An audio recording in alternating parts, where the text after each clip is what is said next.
2014च्या आधी नरेंद्र मोदी आपल्या भाषणात नेहमी सांगायचे की आम्ही एमएसपी वर एक कायदा करू आणि त्याची नियमावली जाहीर करून शेतकऱ्यांना त्यांच्या पिकाची योग्य ती हमी आपण देऊ असं नरेंद्र मोदी 2014च्या आधी सांगायचे. परंतु 2014 नंतर ते 2 टर्म खासदार झाले आणि 2 टर्म पीएम बनले आणि तिसरी टर्म आली. तिसऱ्या टर्मलाही ते निवडून आले आणि ते पीएम ही बनले. परंतु त्यांनी अजून सुद्धा एमएसपी वर कायदा केलेला नाही आणि शेतकऱ्यांना त्यांच्या भाषेत म्हणायचं झालं तर शेतकऱ्यांना ते न्याय मिळवून देऊ शकले नाहीत. त्यावर बरेच ठिकाणी आंदोलन झाली. पंजाब असो, हरियाणा असो व इतर राज्य असो, त्या बऱ्याच राज्यामध्ये त्याच्यावर एमएसपी वर आंदोलन झाली.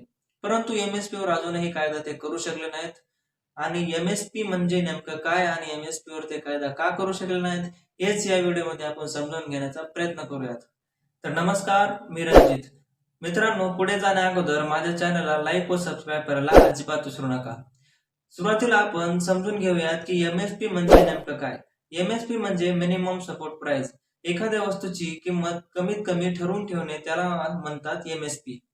समजा उदाहरण घेऊ आपण की गव्हाची किंमत केंद्र शासन ठरवणार एमएसपी द्वारे. मिनिमम सपोर्ट प्राइस त्याची ठरवणार की 2000. मग 2000च्या खाली बाजारभावामध्ये कितीही झाले तरी केंद्र शासन ते शेतकऱ्याकडून 2000 रुपयालाच खरेदी करणार.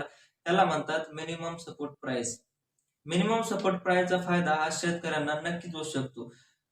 कारण एखाद्या वस्तूची जर समजा किंमत बाजारामध्ये कमी झाली तर शेतकऱ्यांकडे तो माल जर भरपूर असला तर तो डायरेक्ट एमएसपी द्वारे केंद्र सरकारला विकू शकतो. परंतु विकायची सिस्टम जर कायदा केला तर ते मजबूत होईल.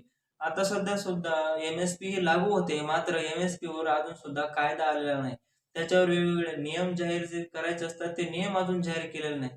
कायदा केला तर शेतकऱ्यांना त्याचा नक्कीच फायदा होऊ शकतो.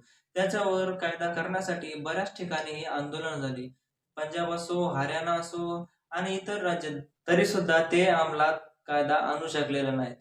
परंतु या कायद्याबाबत जेव्हा आपण प्रधानमंत्री नरेंद्र मोदी यांना विचारले जाते त्यावेळेस ते म्हणतात की आम्ही आश्वासन दिलेलं आहे आणि आम्ही वचनबद्ध आहोत की शेतकऱ्यांना आम्ही एमएसपी वर कायदा करू आणि शेतकऱ्यांच्या पिकाला योग्य तो भाव आणि त्यांच्या पिकाला योग्य तो न्याय मिळवून देऊ असं ते आश्वासन देतात. परंतु तो कायदा अजूनही अंमलात आलेला नाही आणि शेतकऱ्यांना न्याय मिळालेला नाही. मित्रांनो, तुम्हाला काय वाटतं, एमएसपी वर कायदा व्हायला पाहिजे का? आणि एमएसपी वर कायदा व्हायला पाहिजे तर नरेंद्र मोदींनी हे केव्हा करायला पाहिजे आणि आतापासून का झाले नसावे हे तुम्हाला काय वाटतं नेमकं? हे माझ्या व्हिडिओच्या खाली कमेंट करून नक्की मला कळवा. आणि असेच माहितीपूर्ण व्हिडिओ बघण्यासाठी आणि आपल्या हक्काची माहिती बघण्यासाठी आपल्या चॅनलला म्हणजे मुद्दा हक्काचा या चॅनलला नक्कीच सबस्क्राईब करायला विसरू नका. धन्यवाद.